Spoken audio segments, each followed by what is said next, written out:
আপনারা জানেন যে গতকাল থেকে আমরা শহীদ ওসমান হাদির হত্যার সুষ্ঠু তদন্তের জন্য ডক্টর মোহাম্মদ ইউনূসকে জাতিসংঘে একটি চিঠি প্রেরণের জন্য আহ্বান জানিয়ে তার বাসভবনের সম্মুখে অবস্থান করছিলাম। আমরা খুব গুটি কয়েক মানুষ সেখানে ছিলাম এবং আমরা পুরো গতকাল 4টা থেকে আজকের এই সময় পর্যন্ত শহীদ ওসমান হাদির স্ত্রী, তার সন্তান এবং আমরা পুরোটা সময় ধরে কিভাবে শান্তিপূর্ণভাবে আমাদের এই দাবিটা আদায় করা যায় সেটা নিয়ে আমরা আমাদের মতো করে এগুচ্ছিলাম। এবং আমাদের সাথে সরকারের বিভিন্ন সময়ে তারা কোনোভাবেই আমাদের কাছে ওইভাবে করে যোগাযোগ করতে তারা স্বাচ্ছন্দ্য বোধ করে নাই আমাদের কাছে মনে হয়েছে। নয়তো 8 ঘন্টা শহীদ ওসমান হাদির স্ত্রী যমুনার সামনে ছিলেন, যমুনা থেকে একজন পিয়ন বের হয়ে তাকে সম্মান জানানোর এতটুকু প্রয়োজন বোধ করেন নাই।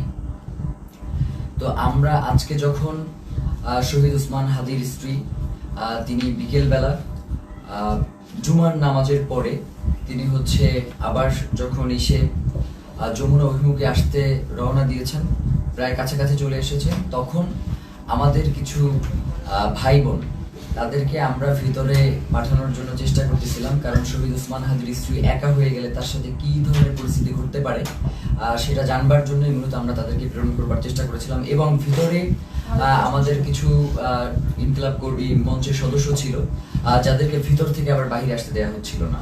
তো এই সার্বিক পরিস্থিতি তদারকির জন্য আমরা জুমা এবং শান্তা সহ যুবাকে প্রেরণ করেছিলাম যাতে ওরা গিয়ে দেখে আসে এবং ওদেরকে সঙ্গে করে নিয়ে আসে। তো প্রথম অবস্থায় সেটা হচ্ছে পুলিশ কোনোভাবেই তাদেরকে ভিতরে যেতে দিবে না। তো ওরা অনেকভাবে বোঝানোর চেষ্টা করেছে কিন্তু কোনোভাবেই ওরা মানতে ছিল না। পরবর্তীতে আমরা বলেছিলাম যে এবং এটা তো একদম খুবই সহজ ব্যাপার, 1 মিনিটের ব্যাপার, আমাদেরকে সরিয়ে দেওয়া এই ওখান থেকেই করা। তো ওরা কি করেছে, জুমা এবং শান্তার গায়ে হাত তুলেছে এবং দেখবেন যে শান্তাকে গলা চেপে ধরেছে এবং জুমার পুরো গালে তারা তাদের খামচি দিয়েছে আর কি, মানে এইটা কি, এবং বুট দিয়ে ওদেরকে রাস্তায় পাঠিয়েছে। তো এই যে ফ্যাসিবাদী আমলের যেই পুলিশ, এই যে পুলিশ লীগ, তারা আবার নতুন করে যে মাথাচাড়া দিয়ে হচ্ছে এবং তাদেরকে যে কেউ কন্ট্রোল করতে পারছে না। আমরা দেখতেছিলাম যখন আমাদের উপরে হামলা হয়েছে তখন পুলিশের ঊর্ধ্বতন কয়েকজন কর্মকর্তা, ডিবি কমিশনার, তিনি চেষ্টা করছিলেন বারংবার যে আসলে যাতে আমাদের উপরে হামলাটা না হয়, কিন্তু পরক্ষণেই আমরা দেখতে পেয়েছি যে তার আদেশ অমান্য করে পেছন থেকে পুলিশের কিছু সদস্য তারা অতর্কিত হামলা করেছে এবং আমাদের ভাইদেরকে রক্তাক্ত করেছে। তো আমরা ইনকিলাব মঞ্চের পক্ষ থেকে এর তীব্র নিন্দা জানাই এবং যারা এই আক্রমণের সাথে জড়িত রয়েছে তাদেরকে অতি দ্রুত বিচারের মুখোমুখি করবার জন্য আহ্বান জানাই। কারণ বাংলাদেশের জনগণ এই মুহূর্তে প্রচন্ডভাবে তারা ক্ষেপে রয়েছে, তারা কোনোভাবেই এই ব্যাপারটাকে মেনে নিতে পারছে না। যার কারণে আমরা বলবো বাংলাদেশের আইন শৃঙ্খলা পরিস্থিতি এবং জনগণকে শান্ত রাখবার জন্য আপনাদের অতি দ্রুত আজকে কারা কারা হোটেল ইন্টারকন্টিনেন্টাল এবং যমুনার যে সকল পুলিশ সদস্য দায়িত্বে ছিলেন তাদেরকে চিহ্নিত করার ব্যবস্থা করেন। এবং তারা যেই কাজটা করেছে সেটা হচ্ছে অধিকাংশ পুলিশ সদস্যের কোনো নেম প্লেট ছিল না, তারা নেম প্লেট খুলে ফেলেছে এবং প্রত্যেকে মাস্ক পরা ছিল। এই যে মাস্ক পরে নেম প্লেট খুলে যে হামলা, এই হামলা তো আমরা, এবং হেলমেট পরে এই হামলাগুলো তো আমরা দেখেছি ফ্যাসিবাদী হাসিনার আমলে। তাহলে কি এখন যমুনা পাহারা দিচ্ছে বা যমুনায় বসে আছে কি হাসিনা সেই ফ্যাসিবাদী আমলের পুলিশ লীগ কিনা সেটা আমরা জানতে চাই। সেই সাথে এসএসএফ আজকে প্রচন্ড রকমের দুর্ব্যবহার করেছে আমাদের সাথে, আমাদের যুবাকে রাস্তায় ফেলে মেরেছে এবং মাথায় আঘাত করেছে, ছাদকে মেরেছে। তো এই যে, এবং আমাদের ইনকিলাব মঞ্চের এমন কোনো কর্মী নাই যে আজকে এই হামলায় আহত হয় নাই। তো এখন আমরা এই প্রশাসনের কাছে জানতে চাই, আমরা তো সুনির্দিষ্ট একটা দাবি নিয়ে ওখানে গিয়েছিলাম যে জাতিসংঘের অধীনে যাতে শহীদ ওসমান হাদির হত্যার বিচারটা করা হয়, এই তদন্তটা নিশ্চিত করা হয়। তাহলে কারা শহীদ ওসমান হত্যার তদন্ত জাতিসংঘের অধীনে দিতে চায় না, যে আজকে স্পষ্ট হয়ে গেছে। আমরা মনে করছি যে প্রধান উপদেষ্টার, আমরা মনে করছি এই যে উপদেষ্টা পরিষদটা যে রয়েছে, এই উপদেষ্টা পরিষদের একটা অংশ শহীদ ওসমান হাদির খুনের সাথে জড়িত। নয়তো কোনোভাবেই এভাবে আর কি অমানবিকভাবে আক্রমণ করার কোনো প্রশ্নই আসে না, যেহেতু এটা শান্তিপূর্ণ অবস্থান ছিল। এবং আপনারা দেখবেন যে প্রধান উপদেষ্টার দপ্তর থেকে একটা তারা প্রেস রিলিজ দিয়েছে এবং সেখানে বলেছে যে আমরা নাকি জল কামানের উপরে উঠে গিয়েছিলাম, অথচ ছবিতে স্পষ্ট করে দেখা যাচ্ছে যে আমরা উল্টো জনগণকে শান্ত করবার জন্য চেষ্টা করছিলাম। যখন জনগণ দেখেছে যে ভিতরে জুমা এবং শান্তাকে রাস্তায় ফেলে মারা হচ্ছে, জনগণ কোনোভাবেই এটা মেনে নিতে পারে নাই, যার কারণে এইখানে ওই উদ্ভূত পরিস্থিতির সৃষ্টি হয়েছে। এর পুরো দায়ভার ওইখানে দায়িত্বরত পুলিশ প্রশাসন এবং সরকারকেই বহন করতে হবে। প্রিয় ভাইয়েরা, আপনাদেরকে স্পষ্ট করে জানাই যে সামনে খুবই গুরুত্বপূর্ণ একটা নির্বাচন রয়েছে 12 তারিখ। এখানে বাংলাদেশের স্বাধীনতা, সার্বভৌমত্ব সহ বাংলাদেশের নিরাপত্তা জনিত বেশ কিছু বিষয় জড়িত রয়েছে, যার কারণে অবশ্যই 12 তারিখে নির্বাচন হতে হবে। এবং যারা 12 তারিখে নির্বাচন বানচাল করে দেওয়ার জন্য আমাদের উপরে আক্রমণ করেছে, তাদের এই নীল নকশাকে বৃদ্ধাঙ্গুলি দেখিয়ে আমাদের জনগণের অধিকার আমাদের বাস্তবায়ন করতে হবে।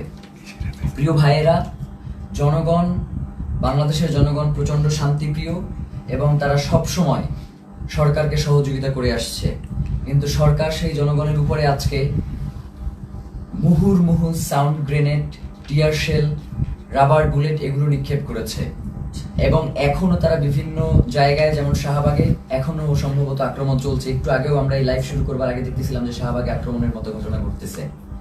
তো এবং 100-র অধিক শাহবাগেও আহত হয়েছে। তো এই যে পুলিশের ন্যাক্কারজনক হামলা এবং তাদের যে লাগাম টেনে ধরা হচ্ছে না, তারা বলছে, মানে আপনি একটা জিনিস খেয়াল করেন, তারা বলছে যে আয় হাদির লাশ নিয়ে যা। মানে এইটা পুলিশের, মানে সে যদি আওয়ামী লীগ না হয়, সে যদি মানে সত্যিকার অর্থেই কোনো পুলিশ সদস্য হয়ে থাকে, তাহলে তার এই ধরনের কথা বলবার কোনো প্রশ্নই আসে না। তো আমরা স্পষ্টভাবে বুঝতে পারছি যে বর্তমান পুলিশ প্রশাসনের এই যে আওয়ামী লীগ গোষ্ঠী যারা এখন পর্যন্ত রয়ে গেছে, তাদেরকে ছাঁটাই করবার না করবার কারণে এই ধরনের উদ্ভূত পরিস্থিতি তৈরি হয়েছে। এর দায়ভার এই অন্তর্বর্তীকালীন সরকারকেই নিতে হবে। এবং আমরা আশঙ্কা করছি যে যমুনার ভিতরে হয়তো অন্তর্বর্তীকালীন সরকার সেফ না, কারণ যারা আমাদের উপরে যেইভাবে আক্রমণ করেছে, তারা যে কোনো মুহূর্তে যমুনায় ডক্টর মোহাম্মদ ইউনূসের উপরেও আক্রমণ করতে পারে। এই ধরনের একটা আমরা আশঙ্কা বোধ করছি, কারণ এদের আক্রমণের সাথে হাসিনার পুলিশ লীগের আক্রমণ পুরোপুরি মিলে যাচ্ছে। এবং সেই সাথে আমরা এটাও আপনাদেরকে বলতে চাই যে আমরা দেখতেছেন তো আমাদের কি অবস্থা, তারপরেও আমাদেরকে শান্তিপূর্ণভাবে সকল অবস্থার মোকাবেলা করতে হবে। আমরা চাই যাতে বাংলাদেশে কোনো উদ্ভূত পরিস্থিতির সৃষ্টি না হোক, যার মাধ্যমে মূলত আজকের আক্রমণটা হয়েছেই হচ্ছে নির্বাচনকে বানচাল করে দেওয়ার জন্য।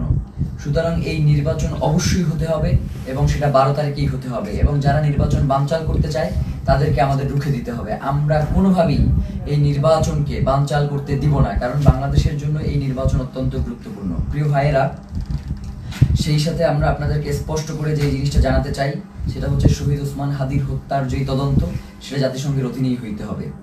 আমাদের এখানে আমরা তাদের সাথে কথা বলেছি, তারা আমাদেরকে আশ্বস্ত করেছিল যে জাতিসংঘের অধীনে এটার তদন্ত হবে, কিন্তু তারা কোনো ধরনের সময়সীমা বেঁধে দেয় নাই। তারা ইতিপূর্বেও আমাদেরকে আশ্বস্ত করেছিল তারা ক্ষমতায় থাকা অবস্থাতেই শহীদ ওসমান হাদির হত্যার বিচার করবে, কিন্তু তারা সেই বিচার করতে পারে নাই। যার কারণে আমরা তাদের শুধুমাত্র কথায় আশ্বস্ত না হয়ে আমরা তাদের কাছে একটা দাবি করেছিলাম যে আপনি কবে নাগাদ এই কাজটুকু বাস্তবায়ন করবেন, এই চিঠিটা ইস্যু করবেন, সেটা আমাদেরকে জানান। এখন রাষ্ট্রের কাছে যদি আমাদের এতটুকু দাবি জানানোর অধিকার না থাকে, তাহলে তো বাংলাদেশ বলে কোনো রাষ্ট্র এই মুহূর্তে সাস্টেইন করবার কথা না। এখন তো এই রাষ্ট্র তাহলে অন্য দেশের প্রক্সি দিচ্ছে এই রাষ্ট্র কোনো না কোনো ভাবে। তো প্রিয় ভাইয়েরা, আপনাদেরকে স্পষ্ট করে বলি, শহীদ ওসমান হাদির হত্যার তদন্ত জাতিসংঘের অধীনেই হইতে হবে এবং 8 তারিখে অবশ্যই এই অন্তর্বর্তীকালীন সরকারকে জাতিসংঘের কাছে চিঠি প্রেরণ করতে হবে।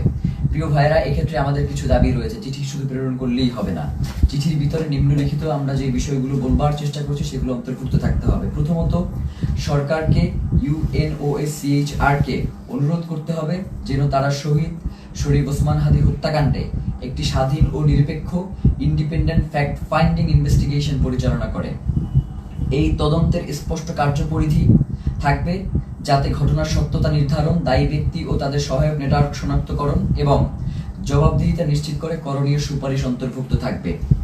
সরকারকে অনুরোধ করতে হবে যেন তদন্তে শুধু সরাসরি হামলাকারীদের নয়, বরং আড়ালে থাকা পরিকল্পনা, ষড়যন্ত্র, জড়িত থাকা বা সহযোগিতা, সহায়তা প্রদান কিংবা আশ্রয় প্রশ্রয় ও চিহ্নিত করা হয়, যা হত্যাকাণ্ড ও পরবর্তী পালিয়ে যাওয়াকে সম্ভব করেছে। মূল কথা হচ্ছে খুন যারা করেছে, খুনের পেছনে যারা পরিকল্পনা করেছে, এখন পর্যন্ত খুনিদেরকে যারা আশ্রয় প্রশ্রয় দিয়ে রাখছে, তাদেরকেও এই তদন্তের মাধ্যমে উদ্ঘাটন করে নিয়ে আসতে হবে। সরকারকে পূর্ণ সহযোগিতার নিশ্চয়তা দিতে হবে। এতে প্রাসঙ্গিক প্রমাণ ও স্থানসমূহে প্রবেশাধিকার অন্তর্ভুক্ত থাকবে। একই সঙ্গে রাষ্ট্রীয় বা অরাষ্ট্রীয় কোনো পক্ষের হস্তক্ষেপ না হওয়ার নিশ্চয়তা প্রদান করতে হবে। কিছু অভিযুক্ত সন্দেহভাজন বিদেশে পালিয়ে থাকতে পারে এমন প্রতিবেদনের প্রেক্ষিতে সরকারকে OSCHR এর সহায়তা চাইতে হবে, যাতে স্ট্রাকচার্ড ক্রস বর্ডার কোঅপারেশন নিশ্চিত হয়। এর মধ্যে লিগ্যাল অ্যাসিস্ট্যান্স ও ইনফরমেশন শেয়ারিং অন্তর্ভুক্ত থাকবে, যাতে দায়ীরা জবাবদিহিতা এড়িয়ে যেতে না পারে। মূল কথা হচ্ছে শহীদ ওসমান হাদির হত্যার তদন্ত জাতিসংঘের অধীনেই হইতে হবে এবং এই তদন্ত কাজ যাতে কোনো ধরনের বাধাগ্রস্ত না হয়, সকল ধরনের সহযোগিতা এই রাষ্ট্রের পক্ষ থেকে নিশ্চিত করতে হবে। এর বাইরে আমাদের কাছে কোনো সেকেন্ড অপশন নাই। আজকে আমাদেরকে গুলি করেছেন, কালকে প্রয়োজনে আমাদেরকে মেরে ফেলেন, কিন্তু শহীদ ওসমান হাদির হত্যার বিচার এই বাংলার জমিনে হইতেই হবে। এর বাইরে কোনো সরকারের সেকেন্ড কোনো অপশন নেওয়ার কোনো সুযোগ নাই। প্রিয় ভাইয়েরা, আপনাদেরকে বলি, এই যে আজকে আমাদের উপরে যে ন্যাক্কারজনক হামলা হয়েছে, এই ন্যাক্কারজনক হামলার পিছনে কারা রয়েছে, কারা আমাদের উপরে অতি উৎসাহী হয়ে আক্রমণ করেছে এবং আমাদের ভাই বোনদেরকে, মানে একটা মানুষকে আসলে কতটা বাড়ি দেয়া যায় লাঠি দিয়ে, আমরা এটা প্রশাসনের কাছে জানতে চাই। একজন মানুষকে আমি ভিডিওতে দেখেছি 30 থেকে 32টা বাড়ি দিয়েছে। যতক্ষণ পর্যন্ত সে ওইখান থেকে নিরাপদ দূরত্বে না যাইতে পারছে, ততক্ষণ পর্যন্ত একজনের পরে আরেকজন তাকে আঘাত করতেই ছিল। ব্যাপার যেটা ঘটতেছে সেটা হচ্ছে, আমাদের কাছে মনে হচ্ছে যে এই প্রশাসন এখন আর অন্তর্বর্তীকালীন সরকারের কথায় চলে না। এই প্রশাসনকে কেউ নিয়ন্ত্রণ করছে। সেই নিয়ন্ত্রক কারা, সেটা বাংলাদেশের জনগণের কাছে সরকারকে জানাতে হবে। নয়তো এই সরকারের অবশ্যই দায় থেকে যাবে যে কারা জুলাই জনতার উপরে এই আক্রমণটা করলো। তারা শহীদ ওসমান হাদিকে হত্যা করতে পারে নাই। শহীদ ওসমান হাদির হত্যার বিচারের দাবি যদিও জানানো না যায়, তাহলে তো এই রাষ্ট্র সামনে ফাংশন করবে না। এবং আমরা ইতিমধ্যেই দেখতে পেয়েছি যে রাজনৈতিক দলগুলো থেকে এই আক্রমণের ঘটনার ব্যাপারে প্রচন্ড উল্লাস প্রকাশ করা হচ্ছে, আপনারা দেখেছেন। আমরা আপনাদেরকে স্পষ্ট করে জানাই, এই 12 তারিখ ভোটের মধ্য দিয়ে তাদেরকে আপনাদের একটা স্পষ্ট বার্তা জানান দেওয়ার সুযোগ রয়েছে। আপনারা 12 তারিখ তাদেরকে ভোটে পরাজিত করে ইনসাফ ও বাংলাদেশের স্বাধীনতা সার্বভৌমত্বের একটা রাষ্ট্র গড়ে তুলবেন, এমনটাই আমাদের প্রত্যাশা। এবং গণভোটে অবশ্যই আপনারা হ্যাঁ দিবেন, কারণ জুলাই সনদ বাংলাদেশের জন্য অত্যন্ত গুরুত্বপূর্ণ। এর সাথে বাংলাদেশের স্বাধীনতা সার্বভৌমত্ব, সীমান্ত, নিরাপত্তা সবকিছু জড়িয়ে আছে। যার কারণে জুলাই গণভোটে আপনাদেরকে অবশ্যই হ্যাঁ দিতে হবে এবং যারা সৎ এবং যোগ্য, তারা যে দলেরই হোক না কেন, তাদেরকে ভোট দিয়ে আপনাদেরকে ইনসাফের বাংলাদেশ প্রতিষ্ঠার জন্য ক্ষমতায় নিয়ে আসতে হবে। এবং সাধারণ জনগণকে আপনারা আহ্বান জানাই যে আপনারা 8 তারিখ পর্যন্ত একটু ধৈর্য ধারণ করুন, যেহেতু সরকারের পক্ষ থেকে স্পষ্ট বিবৃতি দেওয়া হয়েছে যে 8 তারিখে তারা জাতিসংঘের কাছে এই চিঠি ইস্যু করবে, প্রেরণ করবে। তো এবং তার আগে অবশ্যই এই চিঠি প্রেরণের আগে এই চিঠিতে তারা কি লিখেছে সেটা আমাদেরকে দেখাতে হবে। এইটা না দেখিয়ে কোনো ধরনের ছল চাতুরি মার্কার চিঠি কোনো প্রেরণ করা যাবে না এবং এটা অবশ্যই আমাদেরকে নিশ্চিত করতে হবে। প্রিয় ভাইরা, বাংলাদেশের স্বাধীনতা সার্বভৌমত্ব এবং ইনসাফের লড়াইয়ের জন্য শহীদ ওসমান হাদি শাহাদাত বরণ করেছেন। আমাদেরকেও যদি শাহাদাত বরণ করতে হয়, আপনারা ইনসাফের এই লড়াইকে কোনোভাবেই থামিয়ে দেবেন না। ইনসাফের এই লড়াই আমাদেরকে অবশ্যই চালিয়ে নিয়ে যেতে হবে যতদিন পর্যন্ত বাংলাদেশে আমরা বাংলাদেশের আজাদিকে টিকিয়ে রাখতে আমরা চাই। আমার আশেপাশের 2 জন প্রচন্ডভাবে আক্রান্ত হয়েছে, আমি নিজে আক্রান্ত হয়েছি। আমার এবং আমাকে এবং প্রত্যেকের মাথা টার্গেট করে, এই যে আমার পাশে সালাউদ্দিন আম্মার বসে আছে, ওকে মাথা লক্ষ্য করে গ্রেনেড নিক্ষেপ করা হয়েছে, কিন্তু আল্লাহকে বাঁচিয়ে দিয়েছে যে সেটা জায়গা মতো ওরা নিক্ষেপ করতে সক্ষম হয়নি। ওর মুখে সেলাই দিতে হয়েছে, ওর হাতে ব্যান্ডিজ, জুমার গালের প্রত্যেকটা জায়গা আছড়ানো, মাথায় বাড়ি দিচ্ছে, শান্তাকে গলা টিপে ধরেছে। আমাদের এবং ইনকিলাব মঞ্চের যারা ভিতরে ছিল, আমাদেরকে ওখান থেকে আমাদেরকে গুলি করে রাবার বুলেট নিক্ষেপ করে সরিয়ে দেওয়ার পরে তারা আমাদের যে সকল ভাই ভিতরে আটকা ছিল, শত শত পুলিশ গিয়ে তাদেরকে নির্বিচারে পিটিয়েছে। ফাহিম সহ 2-3 জনের হাত ভেঙে গিয়েছে এই পিটানে। আমরা আমাদের আরেকজন কর্মী যার অবস্থা খুবই সংকটাপন্ন ছিল, যাকে অক্সিজেন দিয়ে তারপর হসপিটালে নিয়ে আসতে হয়েছে এবং তাকে প্রচন্ডভাবে মাথায়, হাতে, কোমরে সব জায়গায় এত পেটানো হয়েছে যে সে এখন ট্রমাটাইজড। আমরা জানাতে চাই, এই সরকারকে বলতে চাই, আপনি অতি দ্রুত কারা এই আক্রমণ করেছে তাদেরকে চিহ্নিত করে বিচারের মুখোমুখি করেন, নয়তো যে কোনো পরিস্থিতির জন্য আপনাকে অবশ্যই দায়ী থাকতে হবে। কারণ বাংলাদেশের জনগণ ততক্ষণ পর্যন্তই শান্তিপূর্ণ যতক্ষণ পর্যন্ত জুলাইয়ের প্রেক্ষাপট তৈরি না হয়।